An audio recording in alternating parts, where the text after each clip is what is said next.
Hi viewers, welcome to crime branch.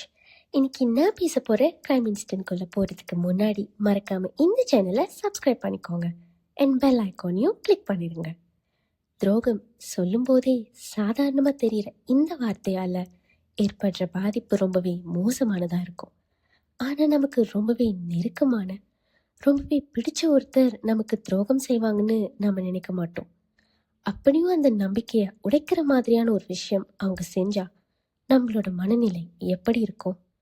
நம்ம crime பிரான்ச்சோட case file 19 பார்க்க போகிற case calls of betrayal. 7 May 2020, Kollam, Kerala, India. எப்போதும் சீக்கிரமாகவே காலையில் எழுந்திருக்கிற உத்ரா அன்னைக்கு ரொம்ப நேரமாக தூங்கிட்டு இருக்கிறத பார்த்து அவங்க அம்மா மணிமேகலை உத்ராவை எழுப்புறதுக்காக அந்த ரூம்குள்ளே போகிறாங்க.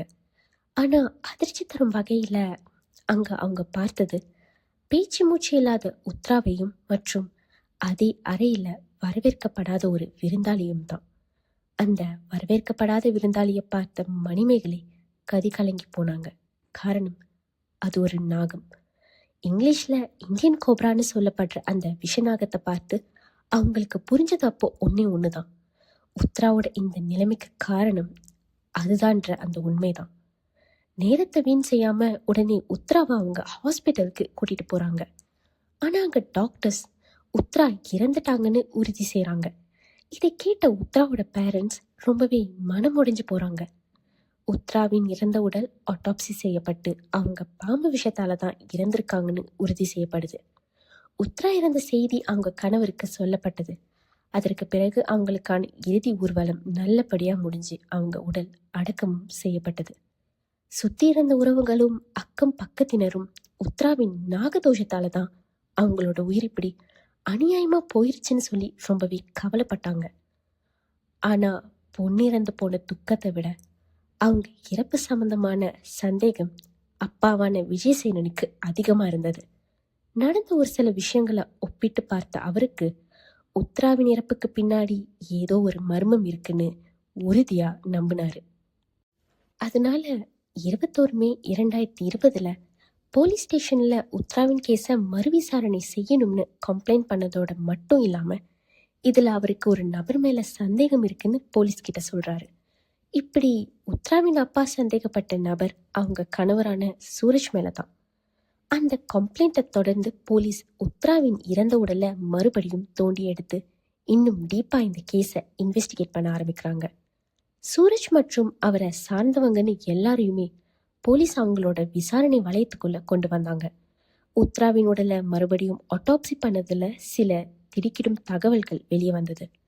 அதாவது உத்ராவின் உடலில் ட்ரக்ஸோட ட்ரேசஸ் இருந்தது. அதை விட முக்கியமா அவங்க இறப்பிற்கு காரணமா இருந்த பாம்போட பைட் மார்க்ஸ் ரொம்பவே அப்நார்மலாக இருந்தது.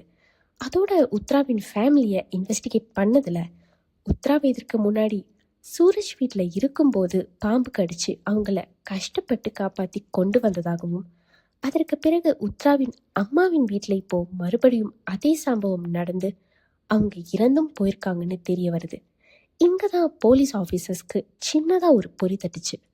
அதாவது ஒருத்தரை ஒரு தடவை பாம்பு கடிச்சா அது ஆக்சிடென்ட்னு சொல்லலாம். ஆனால் முதல் சம்பவத்திற்கு பிறகு கொஞ்ச நாள் கேப்பில் அதே நபரை மட்டும் பாம்பு மறுபடியும் கடிக்கிறதுன்றது நிச்சயமாக சந்தேகத்திற்குரிய விஷயம்தான். இந்த கேஸை மறுபடியும் ரீஓப்பன் பண்ணி நடத்தப்பட்ட விசாரணையில் நிறைய விஷயங்கள் போலீஸை சந்தேகப்பட வச்சது. காரணம், உத்ராவை பாம்பு கடிக்கும்போது பெட்ரூமில் அவங்களோட சூரஜும் பக்கத்தில் தான் படுத்துட்டு இருந்திருக்காரு. ஆனால் அவரை விட்டுட்டு பாம்பை எப்படி உத்ராவை மட்டுமே கடிச்சதுங்கிறது ரொம்பவே மர்மமாக இருந்தது. பாவா சுரேஷ்ங்கிற ஸ்னேக் எக்ஸ்பர்ட் இந்த கேஸில் ரொம்பவே இன்ட்ரெஸ்ட் ஆகி சம்பவம் நடந்த சூரஜ் மற்றும் உத்ராவின் வீட்டுக்கு போய் அசஸ் பண்ணி அவரோட கருத்தை சொன்னது மட்டும் இல்லாமல் பின்னாளில் கோர்ட்டில் இதை அவர் வாக்கு மூலமாக பதிவும் செய்திருக்காரு. சூரஜின் கால் ஹிஸ்ட்ரி மற்றும் அவர்கிட்ட நடத்தப்பட்ட விசாரணையில் சூரஜ் சொன்ன முன்னுக்கு பின் முரணான தகவலால் 12 ஜூலை 2020 சூரஜ் மற்றும் சுரேஷ்குமார் அரெஸ்ட் செய்யப்படுறாங்க. சூரஜ் உத்ராவின் கணவர். ஆனால் இந்த சுரேஷ்குமார் யாருங்கிற யோசனை உங்களுக்கு வரலாம். முதலில் உத்ராவின் இறப்பு போலீஸ் சொன்ன மாதிரி ப்ரீ பிளான்ட் மர்டரா இல்லைன்னா ஆக்சிடென்டான சூரஜின் கன்ஃபெஷனில் போலீஸ்க்கு தெரிஞ்சது.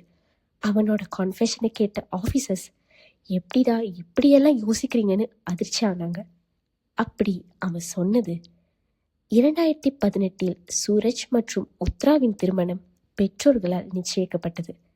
தங்களோட ஒரே மகளை பிரைவேட் பேங்க் எம்ப்ளாயியான சூரஜ்க்கு 100 சவரன் தங்க நகைகள், பணம், கார் அப்படின்னு ரொம்பவே விமரிசையா வரதட்சணை கொடுத்து தான் உத்ராவை கல்யாணம் பண்ணி தந்தாங்க. சூரஜ் ரொம்பவே சந்தோஷமாகவும் முழு மனசோடையும் உத்ராவை கல்யாணம் பண்ணிக்கிட்டதா உத்ராவின் அம்மாவும் அப்பாவும் நினைச்சாங்க. ஆனா சூரஜ் அவங்கள கல்யாணம் பண்ணிக்கிட்டதுக்கு வேற ஒரு காரணமும் இருந்தது. அவங்க 2 பேரும் கல்யாணம் பண்ணி 1 வருஷத்துல ஒரு அழகான ஆண் குழந்தையும் பிறக்குது. ஆரம்பத்துல நல்லா இருந்த சூரஜ் போக போக உத்ராவை பெருசா கண்டுக்காம இருந்தது அவங்க மனசை ரொம்பவே பாதிச்சிருக்கு. இதை பத்தி உத்ரா அவங்க அம்மா அப்பா கிட்ட கூட சொல்லியிருக்காங்க. உண்மையை சொல்லணும்னா சூரஜ்க்கு உத்ராவை சுத்தமா பிடிக்கல. காரணம், உத்ராவிற்கு இன்டலெக்சுவல் டிசேபிலிட்டின்னு சொல்லப்படுற அறிவாற்றல் குறைபாடால பாதிக்கப்பட்டிருந்தாங்க. உத்ராவால தனிச்சையா செயல்பட முடியாது. அம்மா அப்பாவோட இருந்த வரைக்கும் அவங்கள சுற்றி தான் அவங்க வாழ்க்கை இருந்தது. கல்யாணத்திற்கு பிறகு அவங்களோட கணவரான சூரஜை தான் அவங்க முழுமையா டிபெண்ட் பண்ணியிருந்தாங்க.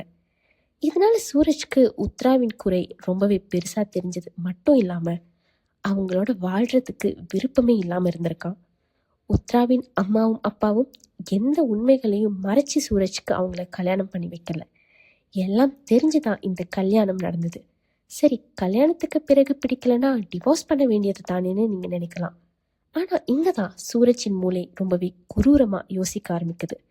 உத்ராவின் அப்பா கல்யாணத்துக்கு பிறகுமே மாசம் மாசம் ஒரு தொகையை அவங்க செலவுக்குன்னு கொடுத்துட்டு இருந்திருக்காரு. ஆனா சூரஜ்க்கு இது எதுவுமே போதல. அவனுக்கு வேண்டியது உத்ராவின் அப்பாவோட மொத்த சொத்தும். அதே சமயத்துல குறையோடு இருக்கிற உத்ரா கூட வாழவும் விருப்பம் இல்லை. டிவோர்ஸ் பண்ணா சொத்தோட சேர்த்து உத்ரா கொண்டு வந்த வரதட்சணைகளையும் திரும்ப கொடுக்க வேண்டிய நிலைமை வரும். அதுக்கு பதிலா உத்ராவே இல்லாம போனா அவங்களுக்கு பிறந்த குழந்தைய வச்சு சொத்தெல்லாம் எழுதி வாங்கிட்டு தனக்கு பிடிச்ச மாதிரி ஒரு பொண்ணை கல்யாணம் பண்ணிக்கலாம். கொஞ்சம் கூட மனசாட்சியே இல்லாத அந்த மனித மிருகம் அவனையே மொத்தமா நம்பி வந்த அந்த பொண்ணை கொலை செய்யறதுக்கு பிளான் பண்றான். யாருக்கும் சந்தேகம் வராம போலீஸ்கிட்டையும் மாட்டிக்காம உத்ராவை கொல்லாம தேர்ந்தெடுத்த வழிதான் நாகதோஷம். அதாவது உத்ராவிற்கு ஜாதகம் பார்த்ததாகவும் அவங்களுக்கு நாகதோஷம் இருக்கிறதால ரொம்பவே கவனமா இருக்க சொன்னாங்கன்னு சூரஜ் அவனோட அம்மா அப்பா கிட்ட சொல்லியிருக்கான்.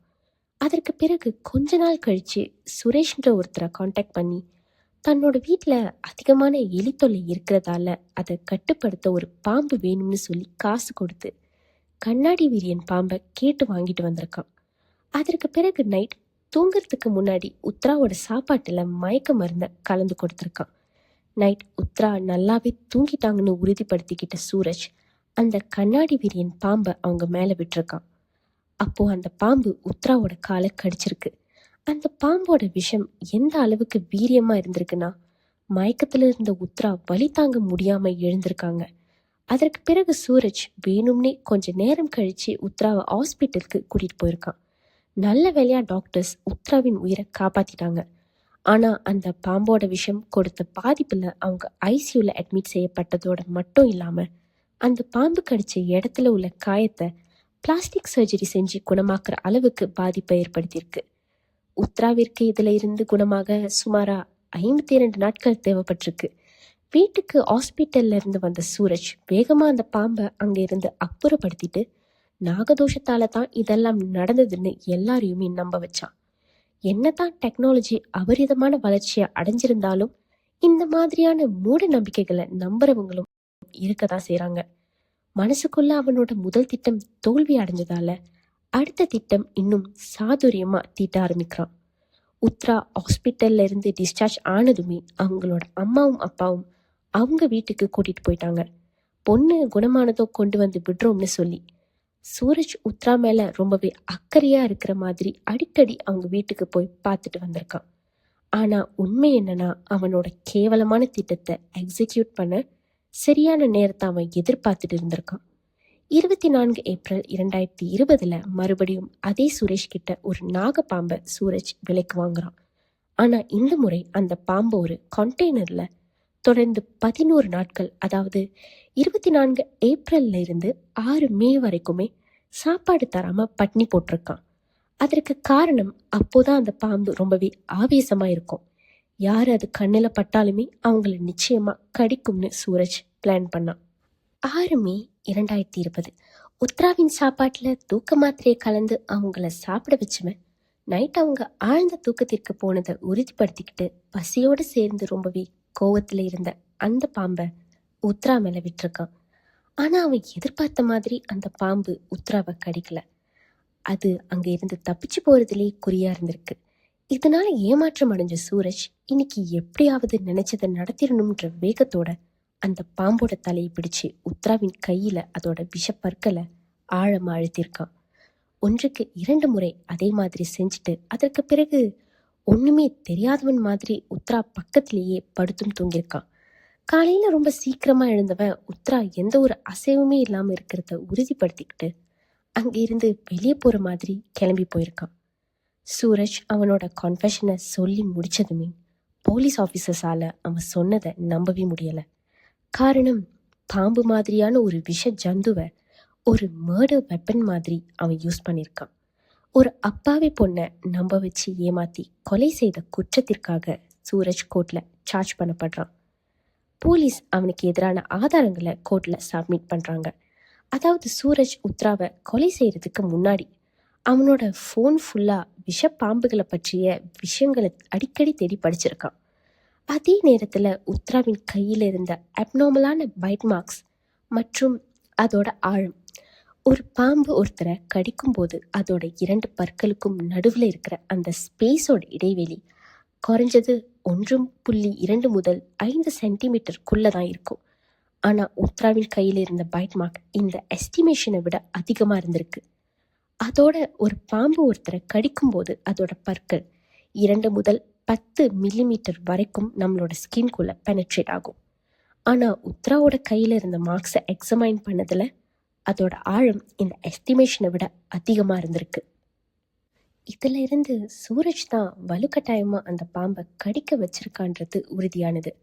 அதோட கேரளா போலீஸும் ஒரு டம்மி மற்றும் உயிருள்ள ஒரு பாம்பை வச்சு உத்ரா தூங்கும்போது அந்த பாம்பு எப்படி கடிச்சிருக்கும்னு அந்த சீனை ரீகான்ஸ்ட்ரக்ட் பண்ணியிருக்காங்க.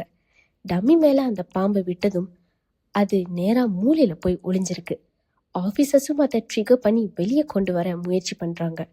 அப்படி அவங்க அந்த பாம்பை டிஸ்டர்ப் பண்ணும்போது தான் அது கோவத்தில் அங்கே இருந்த டம்மியை கொத்திருக்கு. இந்த எக்ஸ்பெரிமெண்டோட ரிசல்ட்டாக பாம்பு சாதாரணமாக தூங்கிட்டு இருக்கிற ஒருத்தரை கடிக்காதுன்னு கோர்ட்டில் ப்ரூவ் பண்ணுறாங்க. அரெஸ்ட் பண்ணப்பட்ட சுரேஷ் அப்ரூவராக மாறி சூரஜ்க்கு எதிரான தன்னோட வாக்குமூலத்தை தந்திருக்கான். அதாவது வீட்டில் எலி தொல்லை இருக்கு, அதை கட்டுப்படுத்தணும்னு சொல்லி சூரஜ் கேட்டனால தான் அந்த பாம்புகளை கொடுத்ததா அவன் சொல்லியிருக்கான். கோர்ட்டில் இந்த கேஸ் ரேரஸ் ஆஃப் த ரேர்னு சொல்லப்பட்டது. ஒரு மிருகத்தை சூரஜ் தன்னோட சுயநலத்திற்காக ஒரு கொலைக்கான ஆயுதமாக யூஸ் பண்ணியிருக்கான். உத்ராவை திட்டம் போட்டு கொலை செய்தது அவன் செஞ்ச குற்றத்திற்காக ஆயுள் தண்டனை வழங்கப்பட்டது. உத்ராவிற்காக கொடுக்கப்பட்ட வரதட்சணை அவங்க அம்மா அப்பா கிட்டேயே திரும்பவும் கொடுக்கப்பட்டது. ஆனால் அதில் சில தங்க நகைகள் இல்லைன்னு அவங்க சொல்லியிருக்காங்க. உத்ராவின் குழந்தைய அவங்களோட அம்மா அப்பா கிட்டேயே வளர கஸ்டடியும் கொடுக்கப்பட்டது. அம்மா அப்பாவோட இருந்த வரைக்கும் அவங்கள சுற்றி இருந்த உத்ராவின் உலகம் கல்யாணத்துக்கு பிறகு சூரஜை சுற்றி தான் இருந்தது. இனி எல்லாமே நமக்கு நம்ம கணவர் தான்னு நம்பி வந்த அந்த அப்பாவி பொண்ணை பிடிக்காம போனது கூட பரவாயில்ல. ஆனால் அந்த பொண்ணுக்கு சேர வேண்டிய சொத்து மட்டும் தன்னோட சுயநல தேவைக்காக அபகரிக்கணும்னு முடிவு பண்ணி இப்படி கொடூரமாக கொலை பண்ண இவனெல்லாம் எந்த ரகத்தில் சேர்க்கறதுன்னு தெரியல. உத்ராவின் அம்மாவும் அப்பாவும் பொண்ணுக்கு நிறைய வரதட்சணை கொடுத்தா புகுந்த வீட்டில் ரொம்ப நல்லாவே பார்த்துப்பாங்கன்னு நம்பினதுக்கு பதிலாக உத்ராவிற்கு தனிச்சையாக செயல்படுறது எப்படின்னு சொல்லி தந்திருக்கலாம். காரணம், உத்ரா ஒன்றும் ரொம்பவே பாதிக்கப்பட்ட ஒரு ஆள் கிடையாது. கல்யாணம் பண்ணிக்கிற அளவுக்கான அறிவாற்றல் அவங்களுக்கு இருந்திருக்குன்னா, ஒருவேளை அவங்க பேரண்ட்ஸ் கொஞ்சம் முயற்சி பண்ணியிருந்தா நிச்சயமா உத்ராவை இழந்திருக்க மாட்டாங்க. ஸோ வியூவர்ஸ், இன்னைக்கு வீடியோ எப்படி இருந்துச்சுன்னு மறக்காம காமெண்ட் பண்ணுங்க. நெக்ஸ்ட் வீடியோவில் மீட் பண்ணலாம். டில் தென், குட் பை.